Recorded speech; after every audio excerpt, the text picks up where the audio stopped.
I learned the hard way that helping your neighbors can turn into a legal nightmare when a middle-aged woman named Patricia decides she knows better than everyone else in Pine Ridge, Colorado.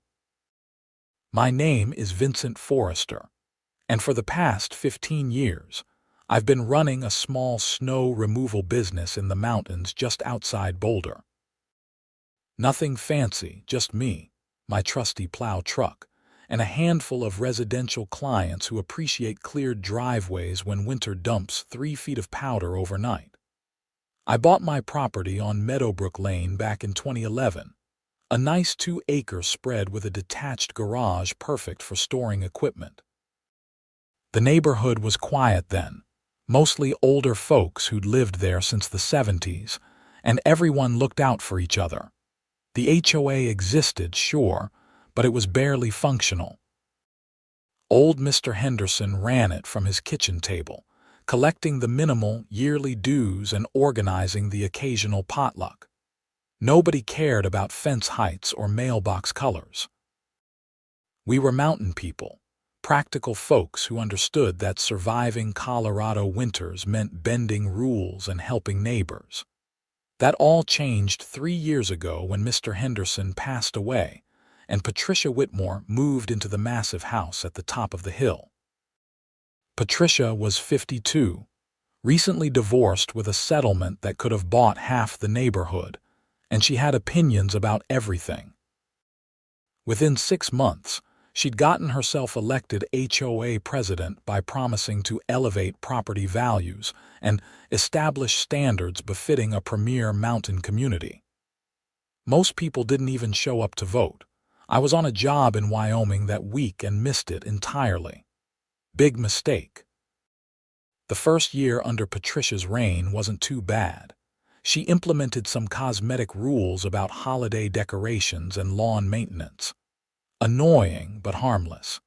Year 2, she started getting aggressive about vehicles. Commercial trucks couldn't be parked in driveways overnight.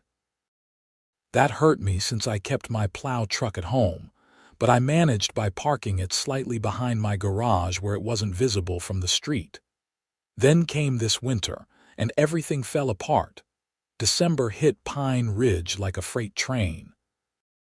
The first storm dropped 28 inches in 36 hours, and my phone exploded with calls.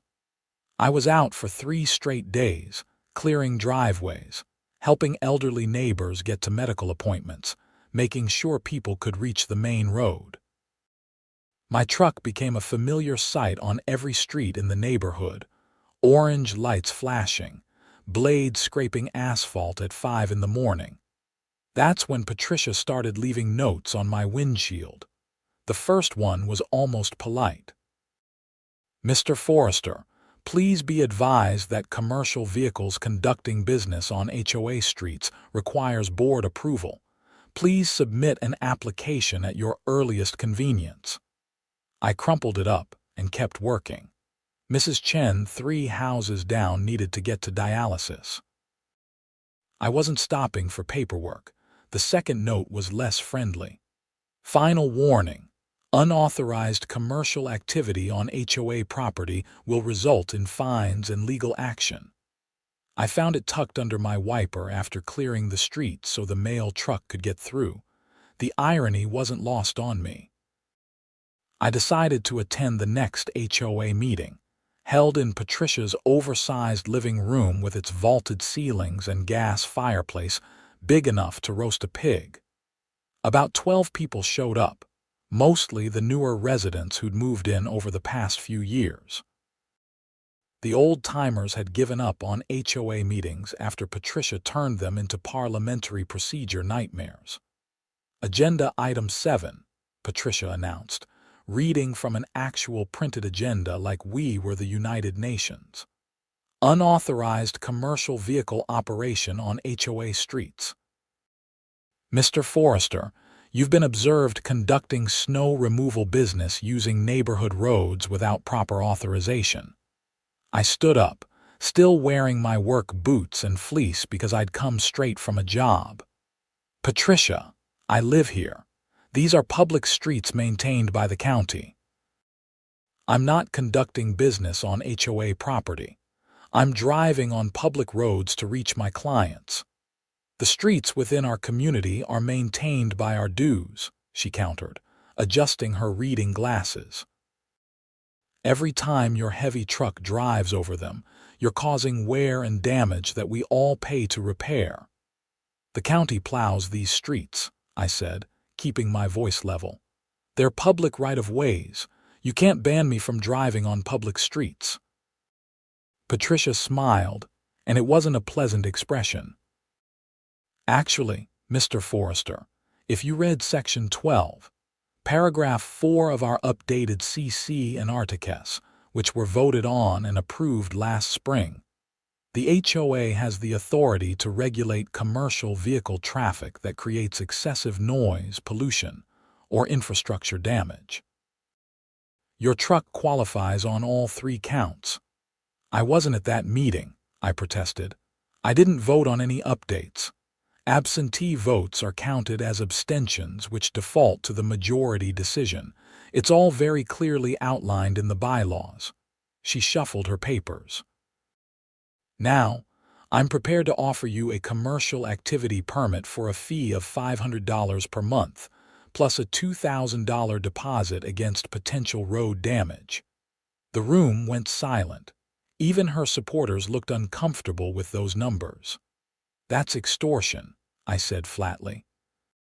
That's the cost of doing business in a quality community, Patricia replied. Take it or leave it. But if I see your commercial vehicle on our streets conducting unauthorized business again, you'll be fined $100 per occurrence, and we will place a lien on your property for unpaid fines. I looked around the room for support. A few people wouldn't meet my eyes. Mrs. Chen wasn't there, too frail to leave her house on cold nights. The Robinsons, whose driveway I'd cleared a dozen times for free, studied their phones. Only old Tom Webster, who'd lived here since 1974, spoke up. This is ridiculous, Patricia. Vince helps people. He cleared my driveway during that storm last week and wouldn't take a dime. That's very charitable, Patricia said in a tone that suggested it was anything but.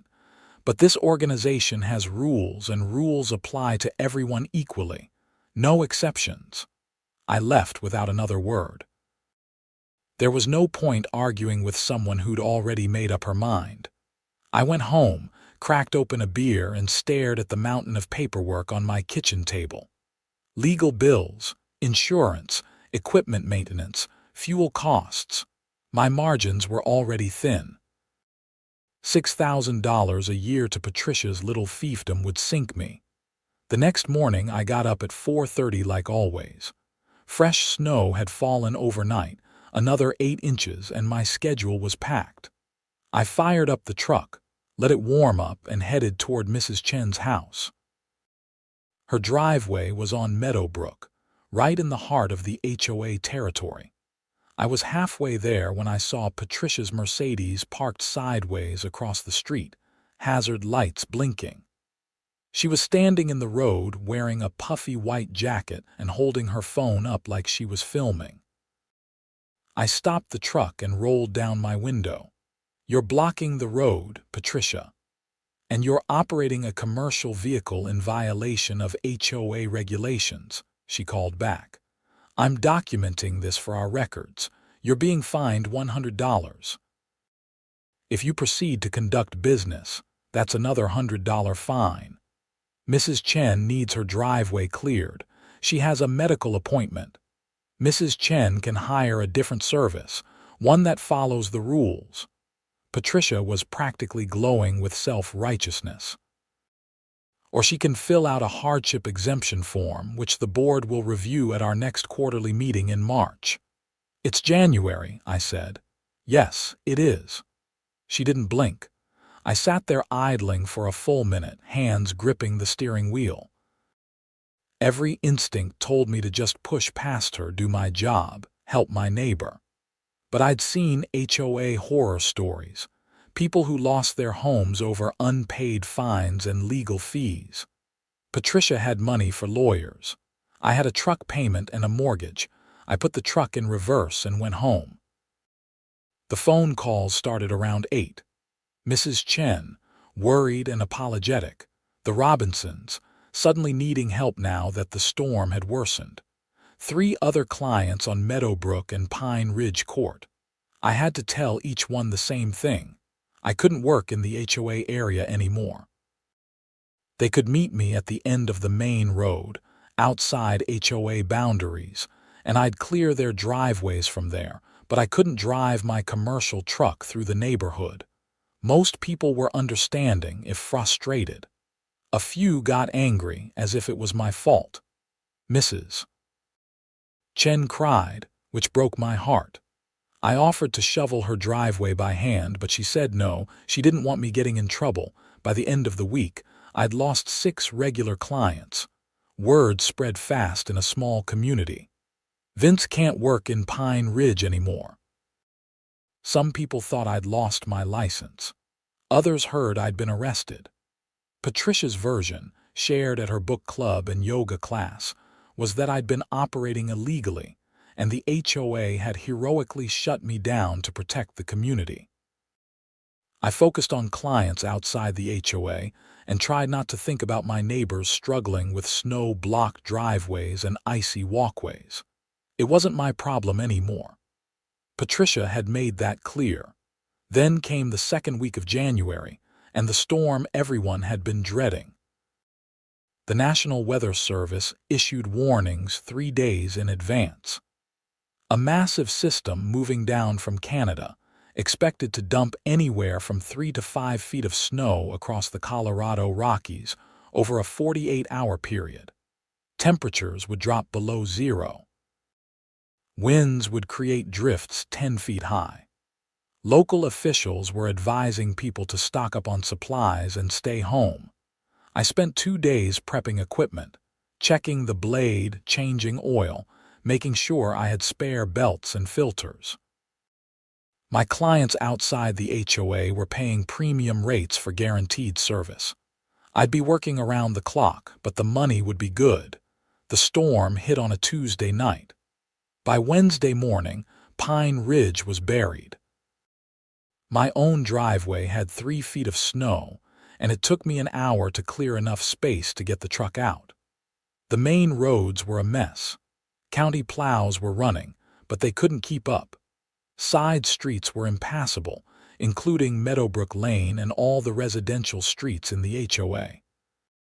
I worked 18 hours straight Wednesday, clearing driveways in the county areas and the unincorporated properties outside Pine Ridge. I made good money, but I was exhausted. When I finally got home around midnight, I could barely see my house. Snow had drifted against my garage door and my front walk was completely buried. Thursday morning, my phone rang at 6. Unknown number. I almost didn't answer. "Is this Vincent Forrester?" A woman's voice, clipped and professional. "Yeah, who's this?" "This is Susan Montgomery with Mountain View School District. I'm calling about the bus routes in Pine Ridge. Our driver can't access Meadowbrook Lane or any of the interior streets. The snow hasn't been cleared. We have 18 children who need pickup for school today." I rubbed my eyes, still half asleep. "You should call the county. They handle the main roads." "The county only plows the primary routes. Meadowbrook Lane and the interior streets are private roads maintained by the HOA. We have a contract with them to ensure bus access." "But our driver says the roads are completely blocked. Some areas have 5-foot drifts." "I don't work for the HOA," I said carefully. There was a pause. "Our records show you've cleared those streets before. In fact, we have you listed as the primary contractor for snow removal in that area." "That was before. The HOA banned my truck from their streets. You'll need to call Patricia Whitmore. She's the HOA president." Another pause, longer this time. "We've been calling Miss Whitmore since 5 this morning. She's not answering." I almost laughed. Of course she wasn't. "Not my problem anymore. Sorry." I hung up. The phone rang again 10 minutes later, the superintendent this time sounding stressed. I gave him the same answer. Then the county called, asking if I could do an emergency clear of the Pine Ridge streets. I explained the HOA situation. The county dispatcher was sympathetic, but couldn't help. Private streets, private dispute, nothing they could do. By noon, I was getting calls from neighbors. Not clients asking for help, but people demanding to know why the streets weren't cleared. Apparently, Patricia had been telling everyone that the HOA had everything under control, that professional snow removal was arranged and scheduled. She'd been collecting special assessment fees all winter for snow removal services. Services she'd never actually contracted because she'd driven me out and no other company wanted to deal with her. Tom Webster called around too. "Vince, we've got a real problem here. Nobody can get out. The mail can't get through. Medical services can't reach us. Some folks are running low on medications, and those kids can't get to school. Did you call Patricia? She's not answering anyone. Some people went to her house. She's home, her car's in the garage, but she won't come to the door. I think she realized she screwed up and she's hiding." I should have felt vindicated, I really should have. But mostly I just felt tired. "Tom, I can't help. If I drive my truck onto HOA streets, Patricia will find me into bankruptcy. She made the rules. Let her deal with the consequences." "This isn't about Patricia anymore," Tom said quietly. "It's about people who need help. Mrs. Chen hasn't had her medication delivered. The Robinson's son has asthma, and they're running out of his inhaler refills. There's an 80-year-old woman on Pine Ridge Court who's on oxygen, and the medical supply company can't reach her house to change her tank." I closed my eyes. "That's not fair, Tom." "No, it's not, but it's the situation we're in." I spent an hour pacing my house, arguing with myself. This wasn't my fault. I hadn't created this situation. Patricia had banned me, threatened me, cost me clients and income. Why should I bail her out? Why should I risk more fines and legal trouble to fix her mistake? Because people were suffering. Because Mrs. Chen needed her medication. Because kids couldn't get to school. Because an elderly woman might run out of oxygen. I grabbed my keys and headed for the truck. Meadowbrook Lane looked like the surface of an alien planet. Snow had drifted in waves across the pavement, some sections nearly level, others with peaks 6 feet high. My truck pushed through slowly, blade down, orange lights spinning. It took 3 passes to clear a path wide enough for the school bus. I worked my way through the neighborhood systematically, clearing the main routes first, then the side streets. People came out of their houses to wave and thank me. A few tried to hand me cash, which I refused. This wasn't about money. I was clearing Pine Ridge Court, almost done, when Patricia's Mercedes appeared behind me. She laid on the horn, long and loud. I ignored her and kept working. The horn continued, angry and persistent. Finally, I finished the pass, pulled over, and got out of the truck. Patricia was out of her car, phone in hand, recording again. "You're in violation of HOA regulations. I have you on video. You're going to be fined for every street you've cleared." "Great," I said. "Send me the bill." "I absolutely will. This is trespassing. This is property damage. This is helping people who you abandoned." I cut her off. "Where's the snow removal service you promised everyone? Where's the professional company you collected assessment fees for?" Her face flushed red. "That's none of your business. You made it my business when you banned me from doing my job. You wanted control. Congratulations. You've got it. Now everyone knows what your control looks like. I'll have you arrested," she sputtered. "For what?"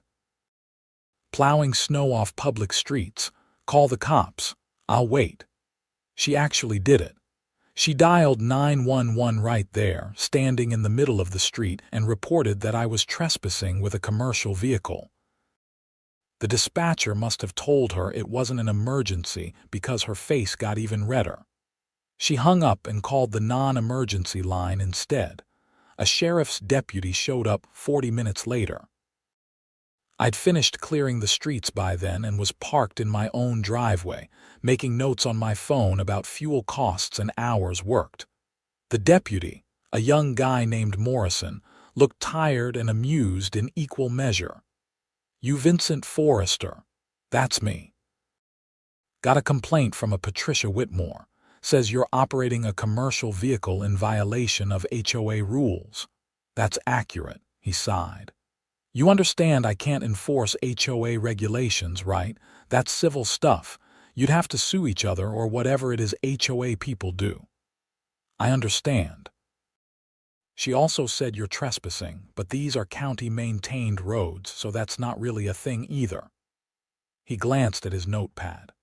"Look, between you and me, I've taken 3 calls today about Pine Ridge.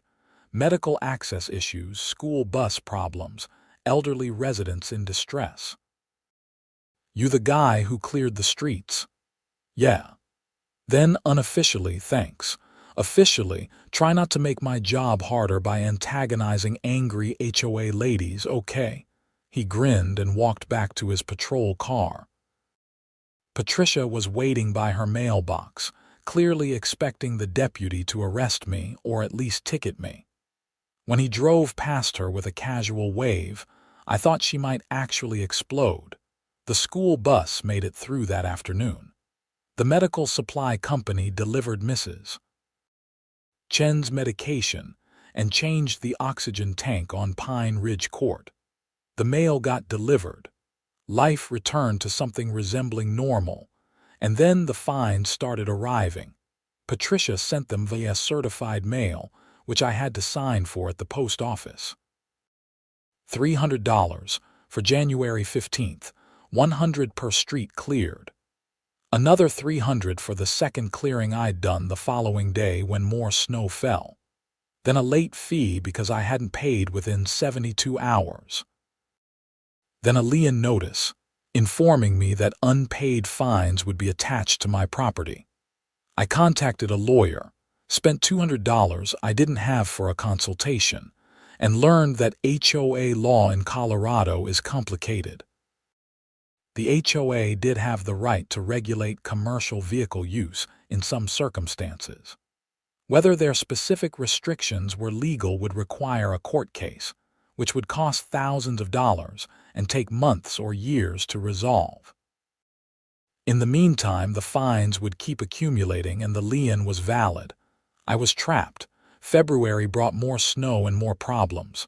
I stopped clearing the HOA streets, even when people begged. I couldn't afford the fines. Patricia had made her point. She'd won. The school bus stopped coming to Pine Ridge. The district decided it was too unreliable. Parents had to drive their kids to the main road, a half-mile walk through snow, to catch the bus there. Some parents just started driving their kids to school themselves when the roads were passable enough. Medical services started refusing calls to Pine Ridge addresses. Too many incidents of ambulances getting stuck or being unable to reach patients. The fire department sent a letter to all residents warning that emergency response times could not be guaranteed during winter weather. Property values started dropping. 2 houses went up for sale in March. Neither one got any offers.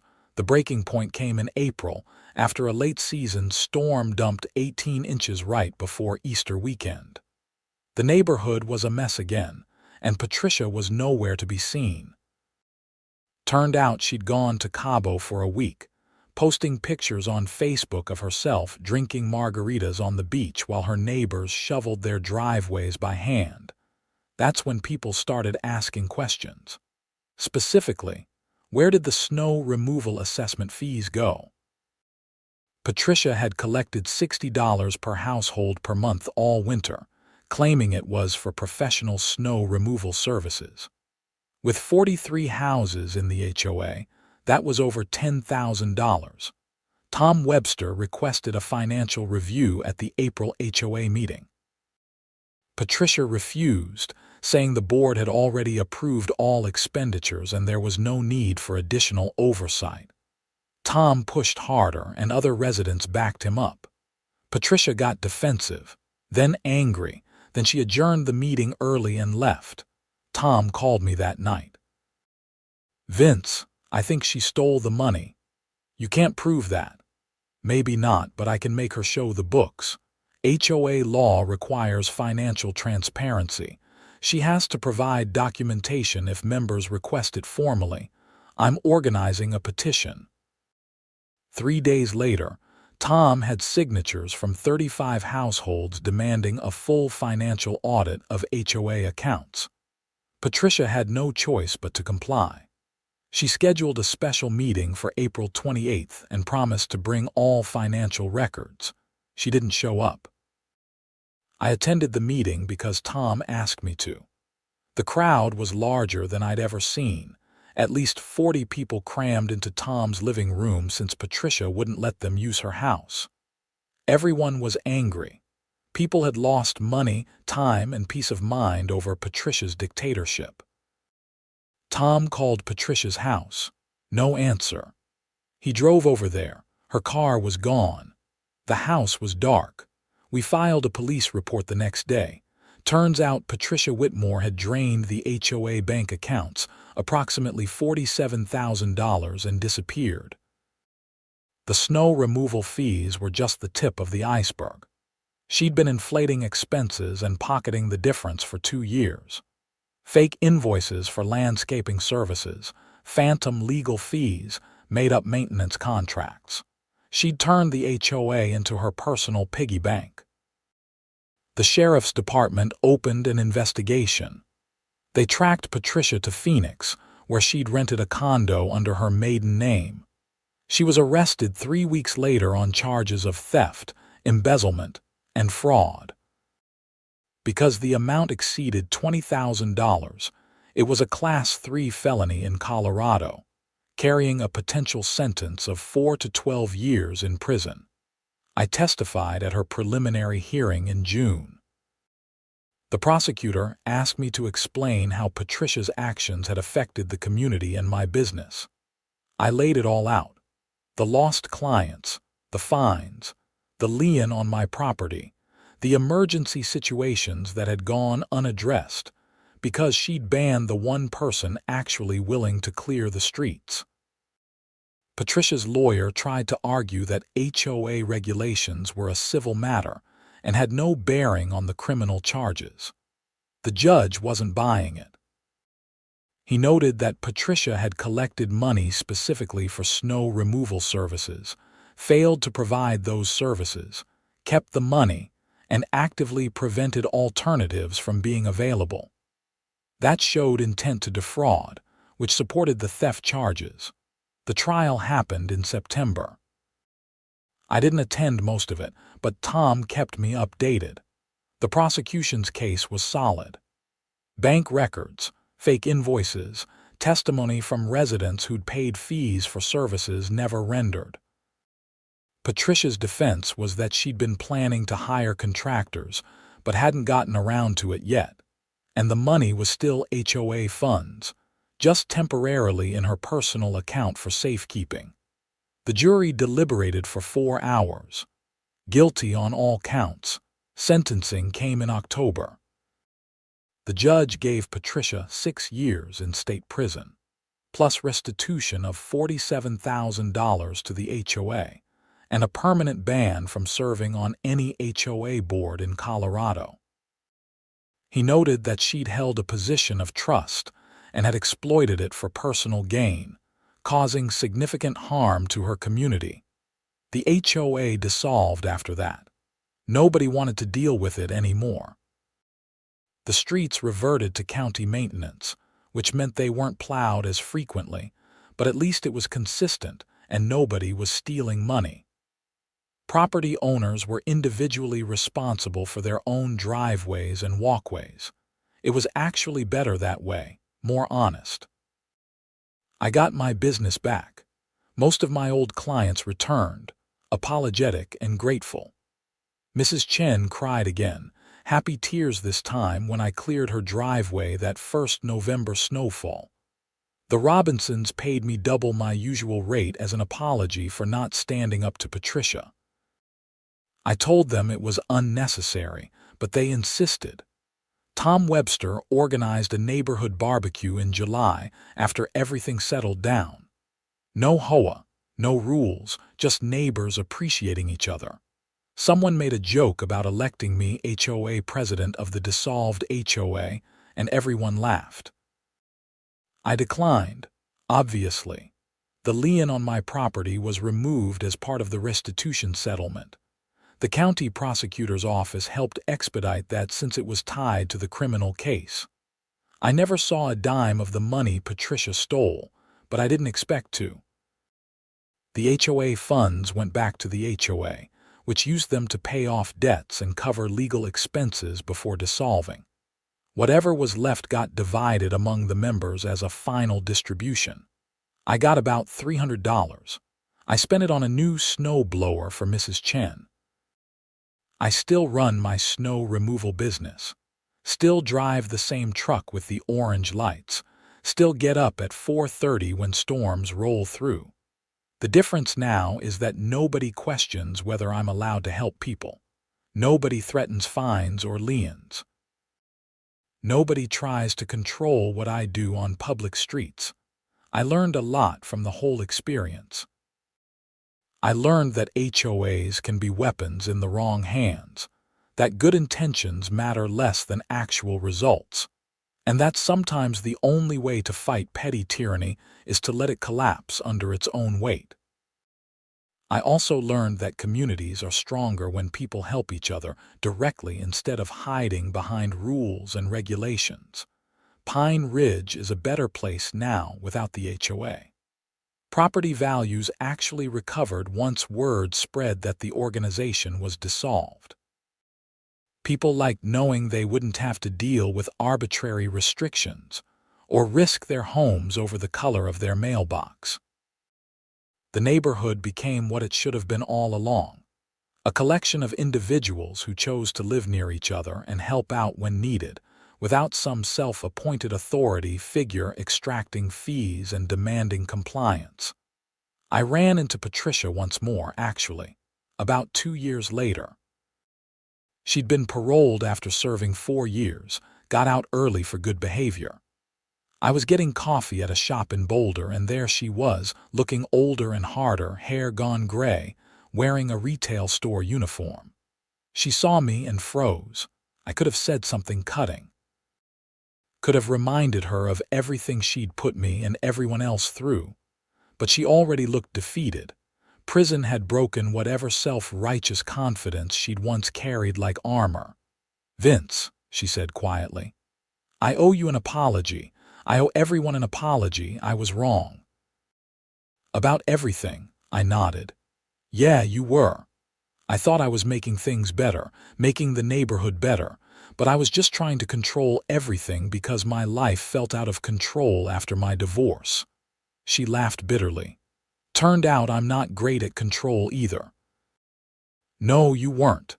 She looked at me, and for the first time I saw an actual human being instead of a tyrant with a clipboard. "I heard you still plow the streets, that people trust you. I do my job, I help where I can. That's more than I ever did." She picked up her coffee, hands shaking slightly. "I am sorry, Vince, for whatever that's worth now." "It's worth something," I said, because it was. Not enough to erase what she'd done, but enough to acknowledge that people can change or at least recognize their mistakes. She left, and I never saw her again. I heard later she moved to Wyoming, trying to start fresh somewhere people didn't know her story. I hope she found whatever she was looking for, though I doubted it would be easy. As for me, I'm still in Pine Ridge, still clearing driveways and helping neighbors. The winters are hard, but the work is good. I know every street, every driveway, every resident who needs extra help. When storms hit, I'm the first one out and the last one done. Not because I have to be, but because I choose to be. That's the real difference between me and Patricia. She saw the neighborhood as something to control. I see it as something to serve. She wanted power. I want people to be safe and warm and able to get where they need to go. The school bus runs through Pine Ridge every day now, stopping at designated corners to pick up kids who walk from their houses bundled in winter coats and snow boots. The county plows the main roads, and I supplement with the side streets when needed. Medical services respond to calls without hesitation. Mail gets delivered. Life goes on. Sometimes, I think about what would have happened if I just paid Patricia's extortion fees, if I'd swallowed my pride and forked over $6,000 a year for the privilege of working in my own neighborhood. Would it have prevented the whole disaster? Would Patricia have continued stealing, just more quietly? Would the community have ever discovered the truth? I don't think so. Tyrants don't stop being tyrants when you enable them. They just get bolder. Patricia would have escalated, found new ways to extract money and exert control. By standing up to her, by refusing to participate in her corrupt system, I forced the situation into the open where people could see what was really happening. It wasn't comfortable. It wasn't easy. People suffered in the short term. But in the long term, the neighborhood is healthier without the infection of Patricia's HOA. Tom Webster and I still talk about it sometimes, sitting on his porch with beers, watching snow fall over the mountains. He says I'm a hero for standing up to Patricia. I tell him I just did what made sense. He says that's what heroes always say. I tell him he's been watching too many movies, but maybe he's a little bit right. Not about the hero part, but about doing what makes sense. Sometimes the obvious solution is the right one. Help people who need help. Don't steal from your neighbors and don't try to control things that aren't yours to control. Simple rules, obvious rules, but apparently difficult for some people to follow. The young families who moved into the houses that went up for sale during Patricia's reign are good people. They heard about the HOA disaster before buying and were actually relieved it was dissolved. Nobody wants to deal with arbitrary restrictions and power-hungry board members. They want to live their lives, raise their kids, and have neighbors who look out for each other. That's what we have now in Pine Ridge. Not a perfect community, but an honest one. When essential clients, even some municipal contracts. I never advertise. It's all word of mouth, people recommending us to friends and neighbors. Someone asked me once why I don't form a company with a flashy name, maybe expand into landscaping or general contracting. I told them I'm happy doing what I do. I'm good at it. I help people. I make enough money to live comfortably and save for retirement. What more do I need? That's another lesson from the Patricia situation. More isn't always better. Patricia wanted more control, more money, more power, and it destroyed her. I want to do good work and sleep well at night. That's enough. Mrs. Chen passed away last spring, peacefully in her sleep at 92. Her daughter called to thank me for taking care of her mother's driveway all those years, said it gave Mrs. Chen independence and dignity in her final years. That meant more to me than any amount of money Patricia could have extorted. The neighborhood held a memorial service for Mrs. Chen in Tom's backyard. 50 people showed up, sharing stories and memories. Someone mentioned how Mrs. Chen had been one of the first to suffer when Patricia banned me from the streets, how she couldn't get her medication delivered. Someone else talked about how I'd offered to shovel her driveway by hand rather than leave her stranded. Tom raised his beer and said, "To Mrs. Chen, and to neighbors who actually give a damn." Everyone drank to that. I thought about Patricia in prison while everyone celebrated Mrs. Chen's life. What a waste. Patricia could have been part of this community, could have been respected and valued. Instead, she chose control over connection, and it cost her everything. The last I heard, she was working at a call center in Cheyenne, living in a studio apartment, struggling to rebuild any kind of life. Part of me feels sorry for her. Most of me doesn't. She made her choices. She hurt people deliberately. The consequences were appropriate. As for me, I'll be here as long as the snow falls and people need help. I'll keep my truck running, my blade sharp, and my phone charged. When storms roll in from Canada and bury Pine Ridge under 3 feet of powder, I'll be out there at 4:30 in the morning, orange lights spinning, clearing the way for school buses and medical services and neighbors who just want to get to work. No HOA required. No permission needed. Just a man with a truck doing what needs to be done. That's the way it should be. That's the way it will stay. And if anyone ever tries to change it, well, they saw what happened to Patricia. Sometimes the best response to tyranny is simply refusing to participate and letting the whole corrupt system collapse under its own weight. Pine Ridge learned that lesson the hard way. But we learned it, and we're better for it now. The mountains are beautiful in winter when the snow is fresh, and the sky is clear, and the neighborhoods are safe because people help each other without being told. That's the Colorado I love. That's the community I choose to serve. Patricia tried to control that and failed. I just try to support it and succeed. The difference is everything.